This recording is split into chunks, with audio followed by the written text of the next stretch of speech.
Por un elemental deber de cortesía, quisiera decir a nuestros amables espectadores que vamos a utilizar el tuteo en el curso de este diálogo en razón de que, ante todo, pretendemos que esta sea una conversación sincera, auténtica, espontánea, y sería artificioso... Sí, no nos iba a salir. ...que hablásemos de usted. No nos iba a salir. Camilo José Cela es un hombre conocidísimo de todos, pero yo tengo la suerte de que le conozco hace muchos años, 30 quizá. Quizá. Y hace tanto tiempo que nos hablamos de tú que, explicado esto... Iba a quedar un poco artificial y además no íbamos a saber llegar al final tratando. No íbamos a saber, no. Bien, entonces yo quisiera, puesto que aquí tratamos en lo posible de ahondar, de quitarnos máscaras, de dejar olvidados los antifaces, de tratar de averiguar en esta conversación hasta donde se pueda y con todas las limitaciones propias del caso, qué hay en el fondo de Camilo José Cela y cuál es el verdadero Cela, si hay un Cela o si hay muchos Celas. Probablemente hay muchos. Yo creo que el individuo no es jamás un plano, sino un poliedro. Naturalmente, según incida el rayo de luz en una cara, en un vértice, en una arista de este poliedro, el arco que refleja es vario, complejísimo, y de un color o de múltiples colores. Yo no creo en los hombres planos, yo creo que somos todos múltiples. No tenemos una doble vida, tenemos una múltiple vida. Ahora bien, no es menos cierto que sí hay un denominador común, claro. Yo creo que soy, pues, o por lo menos aspiro a ser, un hombre honesto que intenta pasar por este valle de lágrimas procurando hacerle la puñeta a la menos cantidad de gente posible.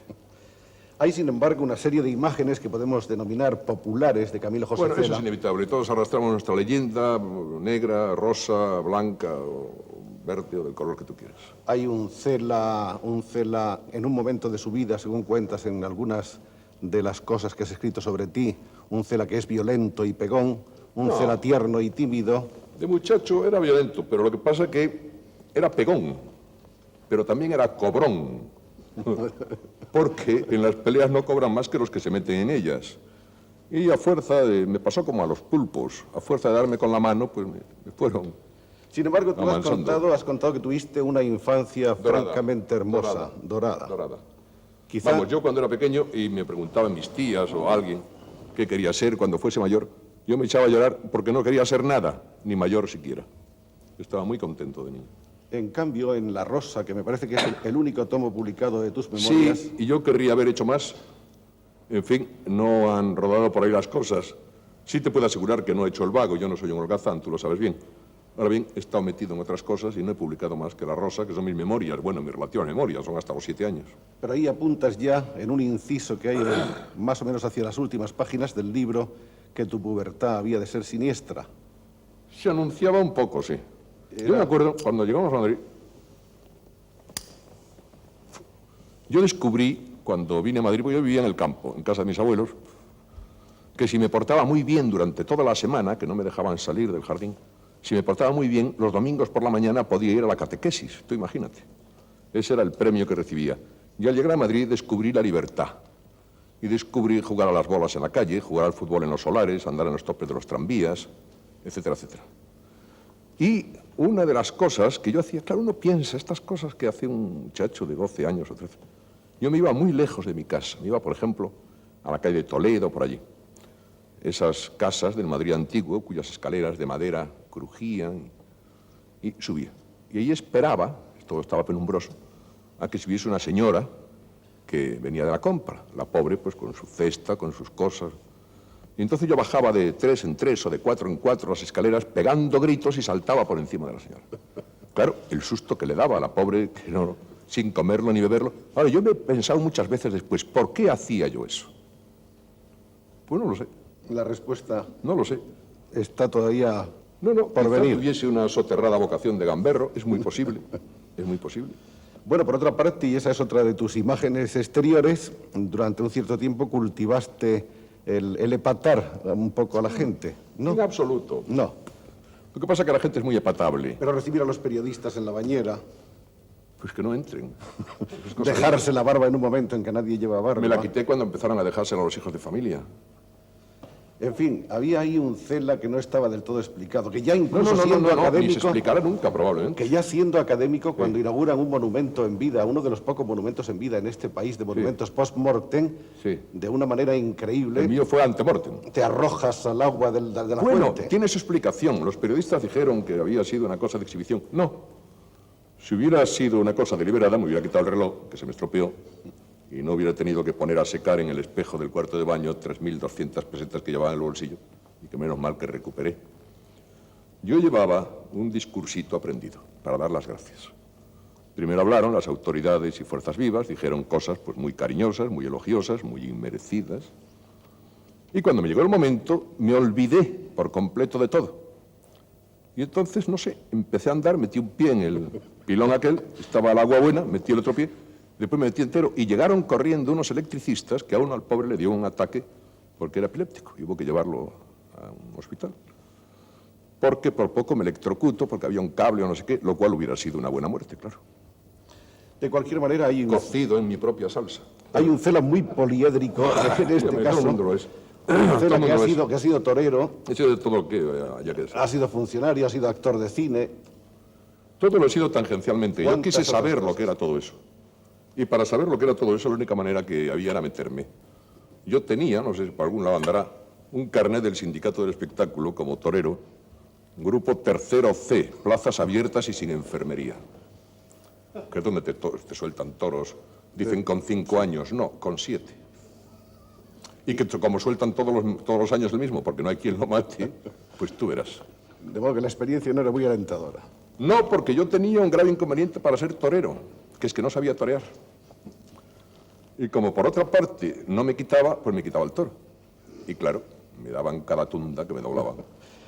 En fin, el escritor estaba, sin embargo, digamos que soterrado en ti a lo largo de todos esos años, ¿o no? No, ¿Cuándo yo- nace la vocación de Camilo José Cela? Cuando mi vocación hace conmigo mismo.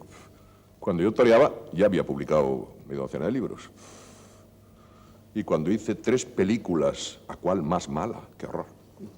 Una se llamaba El Sótano, otra Facultad de Letras, y otra que dirigía Fernando Fernán Gómez, y actuaba también Fernando Fernán Gómez, viejo amigo mío. Fue a casa el productor, que era un señor muy serio, y me dijo, mire usted, estamos buscando para una película que hacemos que se llama Manicomio, un actor capaz de comer hierba y dar coces, y hemos pensado en usted. Y dije, hombre, muy agradecido.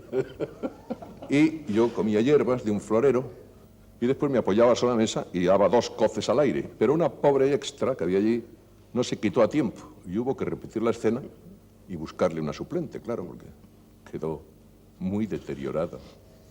Hablando ya más en serio, En serio, te estoy hablando completamente. parece que en la vida de todos hay, sin embargo, una persona que es decisiva a la hora de elegir el camino. No, yo no creo que sea verdad. Pero tú has contado en alguna... Quizá algún mi libro- madre. ¿Sí? Quizá mi madre, sí. Cuando en casa, de pequeño, todos querían, pues lo de siempre, que yo fuese diplomático, o ingeniero de caminos, o abogado del Estado, pues mi madre quería que fuese músico o pintor, no escritor. Eso le cogía un poco más lejos, quizá. En ella tuve siempre una gran aliada. Tú has querido naturalmente mucho a tus padres, pero creo que estabas más cerca de tu madre, sin duda. Sí, yo creo que el hijo varón está más cerca de la madre por razones lógicas. Y además mi madre y yo nos llevábamos muy bien. Y por fuera no, porque yo era una mujer bellísima, pero por dentro nos parecíamos mucho. Y por tu padre sentías una enorme Un gran admiración, respeto. pero con mucho respeto. Con Una gran distancia. admiración y un gran respeto. Probablemente sentía admiración, respeto y cariño por este orden, ¿no? Siendo grande el cariño que le tuve siempre, claro.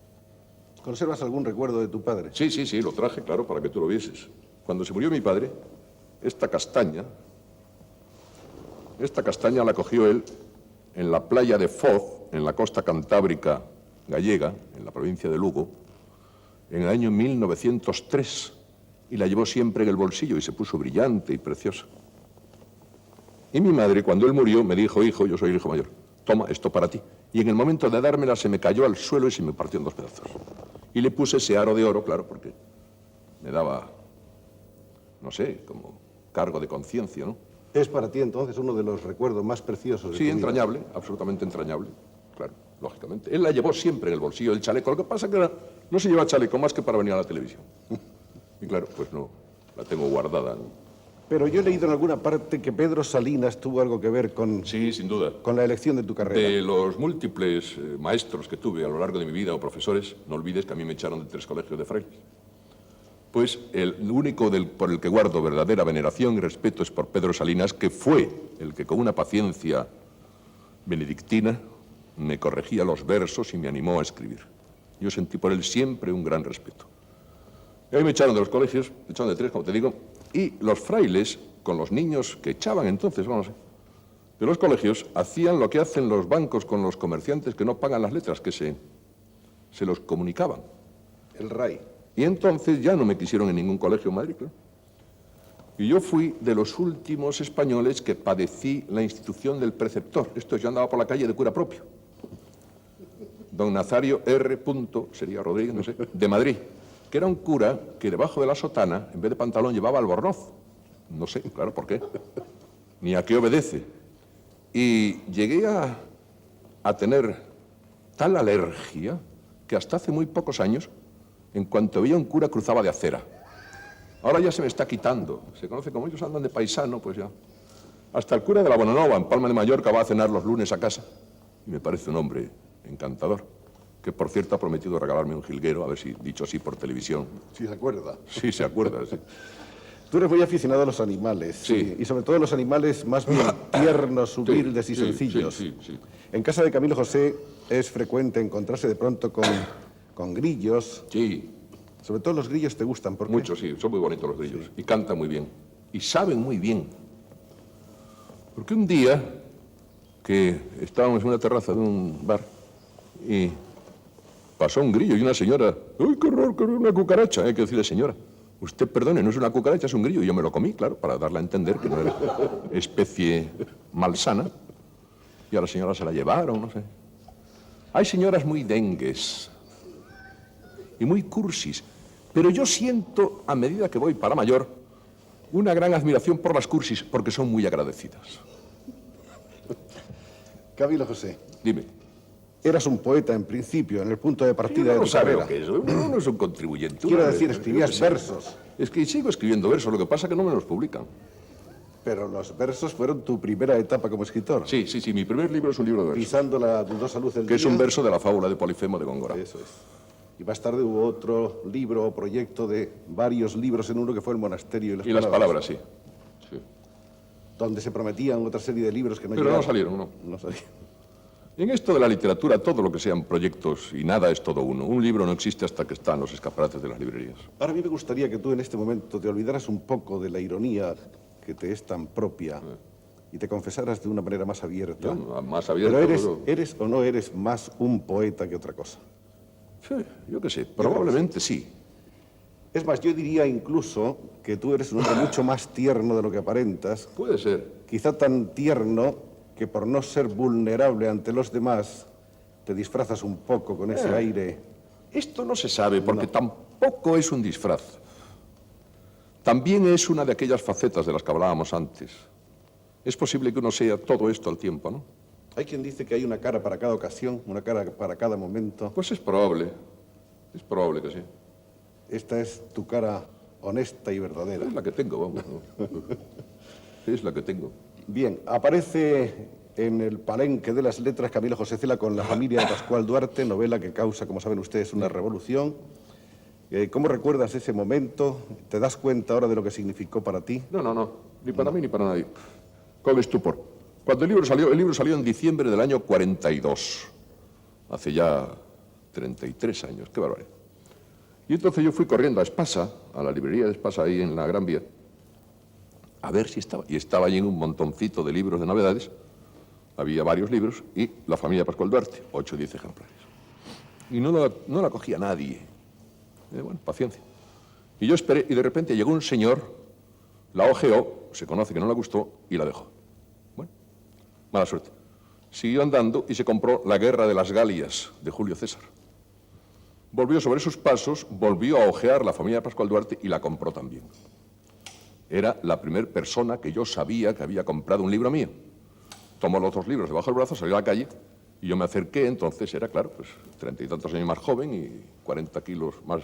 Un mozo esbelto y espigado. Exactamente. Y me acerqué y le dije, caballero, ¿quiere usted que se lo firme? Y él miró y leyó, Julio César, la guerra de las Galias, palideció y salió huyendo. Pensó, buen loco, me ha tocado. Que la familia de Pascual Duarte iba debajo. La No tuve familia suerte. te abrió de par en par las puertas, no solamente del público Sí, hay lector, que de la trabajar crítica. siempre, Hay que trabajar sin duda, siempre, pero... no. Yo no creo eso demasiado, puertas abiertas, ni cerradas, ni entreabiertas. ¿No? ¿Te costó mucho la familia de Pascual Duarte? No, ese libro no. Es un libro con una técnica muy elemental, escrito en primera persona, muy directo, y no me costó mucho trabajo. Después las cosas fueron complicando. Cuando vas a escribir un libro, ¿te planteas el tema de la técnica antes? No, nunca. No. Yo creo que la técnica va confundida con el propio libro. Esto es, para tener un hijo, una mujer joven y en determinadas circunstancias no necesita saber una sola palabra ni de ginecología y obstetricia. Y después tiene un niño que da gusto verlo. De manera que, en cierto modo, es el En la libro familia de Pascual Duarte el yo que escribí manda. un guión. Sí. Pero antes de llegar al final del primer capítulo, pues resulta que el personaje ya se me había ido para otro lado.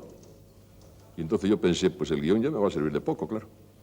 Porque yo creo que si el personaje tiene fuerza y está bien creado, lo que hay que hacer es abrirle las puertas y ir detrás apuntando en un cuadernito lo que hace. Y eso es la novela. Querer llevarlo por donde tú quieras, caben los subgéneros. En la novela rosa, en la novela policíaca, eso sí, eso es posible que sí.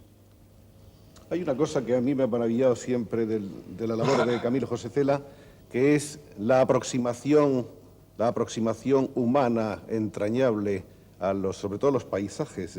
Yo pienso que los libros que tú has hecho como vagabundo de la geografía española son libros que tienen un valor extraordinario. Bueno, yo soy un enamorado de España, yo me precio de ser uno de los españoles que mejor conocen nuestro propio país. Y además, lo anduve a pie, claro, porque es la única manera de enterarte un poco de lo que vas viendo, ¿no? Empecé por el viaje a la Alcarria y terminé con el viaje al Pirineo de Lérida. Y ya, ahora me dice muchas veces, ¿por qué no hace usted otro viaje? Digo, mire usted, porque me sobran 30 años y 30 kilos. La cosa es muy graciosa, hombre.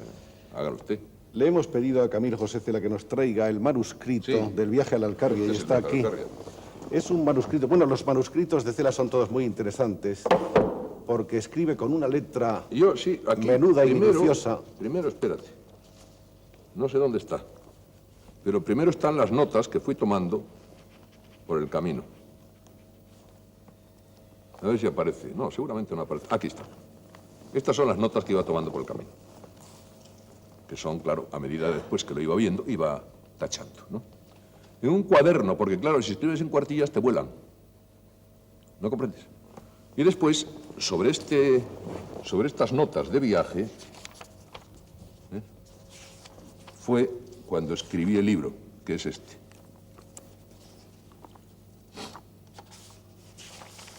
Claro. Este es de los originales más limpios. Hay otros que son, claro, mucho más. Es una dedicatoria, la del libro, a don Gregorio Marañón. Sí, persona a la que tanto admiré y tanto quise y tanto debo. Veo que dentro de todo no corriges demasiado. Bueno, depende de los libros. Este, como fue escrito sobre la pauta del cuaderno de viaje que te enseñé antes, pues claro, hay menos titubeos. Hay páginas como esta que no tienen una sola. Ahora, hay otros libros, puramente sacados de la cabeza, donde sí hay muchas correcciones. Y aquí al final lo que metí fueron unas hierbecitas que fui encontrando por unas flores, a ver si sale, que fui buscando. Este es el mapa. Aquí está. Aquí están, ¿eh? Que esas flores tienen, claro, 20 y tantos años, son las que las cogía en la cuneta y le metía una amapola. Que son bonitas, ¿verdad? Muy bonitas. Esto nos da una idea de lo cuidadoso, de lo No, hay que escrupuloso. tener amor a las cosas. A las personas ya no lo sé, a las cosas hay que tener amor. Sí, Bueno, sí, pero a y las cuidarlas personas, y eso. a las personas también las quieres. Sí, según. A unos más y otros menos. Sí. No odio a nadie, eso es verdad. Eso no. Camilo José Cela se ha planteado alguna vez el problema de la finalidad de nuestra existencia. No, nunca, no, ni pienso. No. ¿No te preocupa el destino, ¿Qué destino? el tuyo, el porqué? ¿El porqué de tu vida? ¿Cuál es la finalidad de tu vida, en definitiva? Ah, no, pues trabajar en lo mío, escribir con la mejor aplicación y lo mejor que pueda hacerlo, y Santas Pascuas, y dentro de 100 años todos calvos. Tú dices que la inspiración no existe. No existe, no, la inspiración no soy yo el que dice que no existe, era Baudelaire. Cuando le preguntó a una señora qué es la inspiración, maestro, le contestó, señora, la inspiración es trabajar todos los días, claro. Yo me siento a la mesa de escribir y la inspiración acaba llegando. Acude, claro. Hombre, claro. También has dicho que no estudiaste gramática. Bueno, durante el bachillerato no, porque yo empecé el bachillerato con el plan Callejo de la dictadura de Primo de Rivera. Y entonces la gramática estaba en los cursos finales. Pero entonces cambiaron el plan y nos pusieron el plan del año 3. Y la gramática estaba en los cursos iniciales. Y a mí me cogió a caballo. Y no estudié gramática en todo el bachillerato. Bueno, ¿qué vamos a hacer? Hay un libro que me parece especialmente interesante dentro de la obra de Cela, que es La Catira. Pienso que escribir una novela de gentes más o menos afines a nosotros, con las que nos tropezamos por la calle todos los días, tiene naturalmente muchos problemas, pero escribir una novela de otra gente y en otra lengua claro, prácticamente plantea una cantidad de claro, dificultades extraordinarias. Pues hombre, sí, sobre todo dificultades léxicas y dificultades de documentación. Por algún crítico se dijo con bastante mala fe que el lenguaje estaba inventado. Claro, lo que me decían un día el pobre Dionisio Redruejo y Pedro Laín, muy queridos amigos ambos, si el lenguaje hubiera estado inventado por ti, hubiera tenido todavía mayor mérito. Bueno, el lenguaje no está inventado. Y uso, me parece que 990 y tantos, cerca de 1000 vocablos peculiares de Venezuela, y tengo documentados en la literatura venezolana, todos menos uno. Bueno, ese se me puede perdonar, y además es probable que si buscase con un poco de ahínco en los lexicones del país, pues lo acabas encontrando, claro, lo que pasa es que tampoco merece la pena. Bueno, pero además ahí está el clima, está el ambiente, están las pasiones, Hombre, están las darlo, gentes, yo no sé, está la tierra. Procuré darlo. O sea que hay un esfuerzo ahí de recreación y de adaptación a otro medio. Escribir un libro me cuesta mucho trabajo. A mí me dijo un día un señor de estos que lo saben todo, usted escribe como quien mea, y dije, usted perdone, si el que mea es muy prostático, sí, porque a mí me cuesta un trabajo horrible escribir. Yo escribo con mucha dificultad y además creo que con facilidad no se puede hacer. Un día me dijo un compañero mío, yo una novela la hago en 2 meses, y le dije, ya se nota, y le pareció mal. Bueno. Pero, sin embargo, tú tienes una obra muy densa, muy amplia. Porque trabajo 8 o 10 horas diarias todos los días. Y por burro que sea uno, al final algo te saldrá. Vamos. La mosca de televisión. Sí. Nunca falla la cita. Vamos a hablar ahora, si te parece, de tus últimos experimentos. Sí, lo que quieras. Tu último libro es un libro que ha sorprendido. Oficio y Tinieblas. Sí. Sí. Oficio y Tinieblas 5, porque encontré 6 o 7 antes. Sí, es un libro difícil. Yo me planteé el problema de honestidad profesional. El seguir por los caminos del iberismo y de los apuntes carpetobetónicos me resultaba muy fácil, quizá demasiado fácil.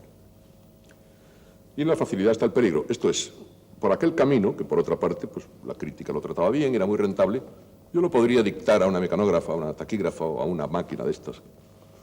Pero pensé, no, hay que plantearse las cosas con dificultad. Y hay que ver hasta qué punto uno puede, y en cada novela mía, con mejor o peor éxito, en fin, ha sido una pirueta en el vacío. Yo intento abrir nuevos caminos, ignoro con qué suerte, pero lo que no dudo es que con una gran honestidad. ¿De cuál de tus libros estás más contento? Esto no te lo podría contestar. Esto es como si le preguntas al padre de varios hijos cuál prefiere. Es imposible saberlo. Pero ni siquiera por una uno por una valoración, razón, otro por otra. Interior, no. Extraliteraria, no. No puedes saberlo eso. Es más, yo creo que si te dijese un título, que podría decírtelo, claro, pues me estaría mintiendo a mí mismo. Porque no... Uno te puede gustar por una razón, otro te puede gustar por otra. Puede pasártelo del padre de varios hijos que sienta especial cariño por el más débil. Claro, porque piensas que los otros ya se las arreglarán solos. No lo sé. Desde el punto de vista humano, ¿tú estás satisfecho? Ah, sí, yo sí. Sí. Quiero decir, ¿has hecho las cosas que querías hacer? Por ahora sí. Ya veremos el tiempo que me quede. Si sigo aprovechando el tiempo, lo pierdo. ¿No echas nada de menos? No, yo nada. No. ¿Renunciaste a muchas cosas? No. ¿Eres muy solitario? Bueno, solitario con alternativas. Cuando estoy metido en casa, estoy encerrado, yo tengo 3 estudios que tú conoces, me voy de uno a otro y en ese ambiente estoy, ya te digo, 8 o 10 horas diarias, cosa que tú sabes porque me has visto allí. Ahora, cuando salgo de mi casa y vengo a Madrid o voy a Barcelona o a París o donde sea, entonces no hago nada. Entonces me dedico pues a hablar con los amigos, a comer, a fumar pitillos. ¿Tu experiencia como adaptador de Bertolt Brecht es positiva? Hombre, para mí fue una gran experiencia, porque yo no había hecho nunca ese trabajo. Claro, someterse a una disciplina que no te es propia, pues es muy... Y la crítica lo ha cogido bien. Finalmente, Camilo José, quisiera hablarte de una cosa que resulta siempre un tanto difícil. Hay muchas gentes a las que le divierte, por ejemplo, el camino que has abierto, esa pica del diccionario secreto. Eso en España es un tanto peligroso. No, estamos en un mundo de tabúes, de prejuicios. En absoluto. ¿No escandaliza un poco a la gente el uso de ciertas voces que son, sin embargo, muy corrientes en el lenguaje esos llano? que se escandalizan las usan en el casino. El español con frecuencia tiene 2 lenguas, una para la familia y otra para el casino. Esto es una farsa. Tú eres partidario de una sola lengua. Naturalmente, como Quevedo, y puesto que tenemos la suerte de tener una lengua que sirve, como es el castellano, caray, pues desperdiciarla me parecería... ¿Qué es lo que menos te gusta del hombre? Hombre, no sé. A veces los hay muy burros y muy, así como malintencionados y envidiosos. Esos son feísimos. Y además son bajitos. La hipocresía, ¿no? Oh, la hipocresía es horrible. Eso es espantoso. Es uno de los peores males, y la avaricia. Porque además, esos son vicios que no se quitan con la edad, sino que se van incrementando con la edad. Me decía un cura gallego, amigo mío, y muy sensato, me decía, mira, Camiliño Josesiño, eso de que tenemos que ir dejando los vicios, que dicen mis colegas, no es verdad, no hagas caso. Ya son los vicios los que nos van dejando a nosotros. Tenía razón. Pero la avaricia y la envidia no, esos te acompañan al envidioso, al avaro hasta el fin de sus días. ¿Qué es lo que más te gusta de ti? No, nada.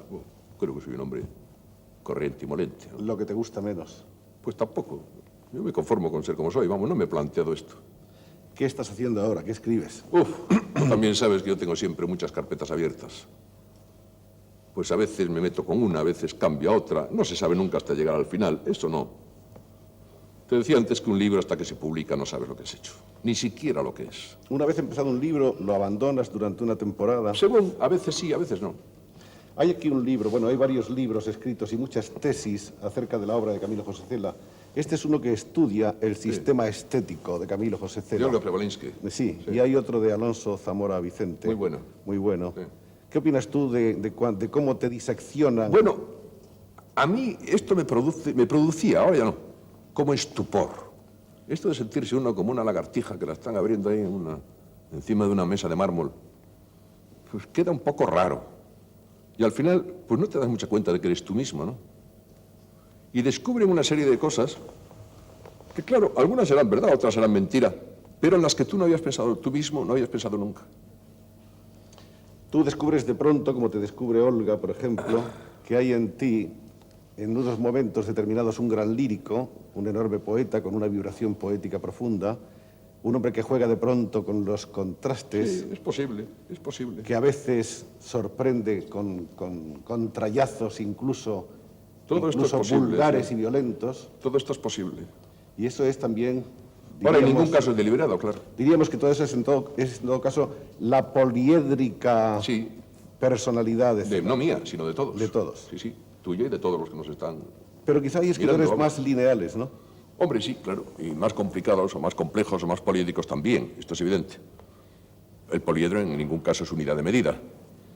Pero yo creo que esto le pasa a todos los seres humanos, no, incluso a los animales.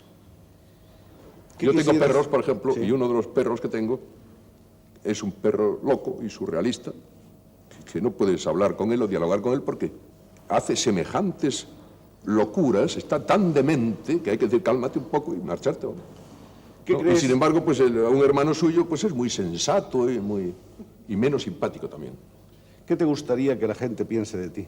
No, que piensen lo que quieran, esto no. ¿No te importa? No, nada, no, en absoluto. ¿Pero no te importa de verdad Pero o lo sí, dices pero por sí, decir? no, hombre, pero por amor de Dios. Si de mí se dijo en letra de amor de todo. de todo. Desde que era un genio hasta que era un deficiente mental. Bueno, pues probablemente los dos, pero por lo menos uno se equivoca. Claro. No, eso no puedes hacer caso. Si te empiezas a preocupar de lo que dicen los demás, estás perdido. Voy a hacer un artículo dentro de unos días porque 3 recortes de periódicos que me mandaron de una agencia que estoy suscrito. En uno dicen que canté flamenco en Huelva. En otro dicen que apoyado en el hombro de un subinspector de policía, ambos lloramos sobre el cadáver de un amigo. Y en otro dice que voy a bailar un charleston en televisión con Marujita Díaz. Y es la primera noticia que tengo de todo. Pues no lo sé. Sin embargo, y esto sí sería interesante que lo sepan nuestros amables espectadores, tú has cantado tangos. Ah, sí, eso es lo mío. A mí me hubiera gustado mucho cantar tangos. Sí. Y los has cantado además con muy buen acento porteño. Y sentimiento. Y sentimiento. Garufa. Camilo José, lástima que el tiempo se nos va y no podemos profundizar más como quisiéramos. La personalidad de Camilo José Cela es tan apasionante que exigiría no diálogos de media hora, sino diálogos de años. Por mí seguimos. Seguiremos otro día, si te parece. Como tú quieras. Es decir, creo que hay Cela para rato. Oh. Un Cela que ha dado mucho que hablar, mucho que leer, mucho que pensar, mucho que estudiar y analizar, y espero que por mucho tiempo siga haciéndolo. Y tú que lo veas. Gracias, todos. Camilo José. A ti. Ah, una cosa, por favor. Claro, Hay claro, un mechero que le pedí a Camilo que trajera, Claro. que va a ser el final del programa. Tráelo. Ya me estaba yo pensándolo, pero claro, me callaba porque no sabía. Este es un mechero que le regaló Pablo Picasso a Camilo José Cela. Ahí está, grabado por él, y al reverso, dedicado por él. Picasso, la fecha para CJC. Cuando Esta me lo es regaló, una pieza extraordinaria. Cuando me lo regaló me dijo una cosa enternecedora. Me dijo, y no lo pierdas, no pierdas ese papelito porque es la garantía y si se te estropea te dan otro. La garantía del encendedor. Sí, qué bonito. Muy picasiano. Sí. Muchas Qué gran gracias. tipo, Picasso. Qué gran tipo. ¿Te gustaría decir algo de Picasso? No, nada, me parece Leonardo da Vinci. ¿No? Creo que es uno de esos hombres que salen cada siglo. De todos los hombres que has conocido, quizá el que te ha impresionado más o no. Pues es posible que sí. Es posible que sí. Tenía una humanidad desbordante. Era un tipo fabuloso. Fabuloso. Y no ya como pintor, claro, sino como hombre extraordinario. En cuanto a la personalidad de Camilo José Cela, nosotros no vamos a decir ni una palabra más. Ustedes son los testigos, ustedes son sus lectores, ustedes son los que ahora tienen la palabra.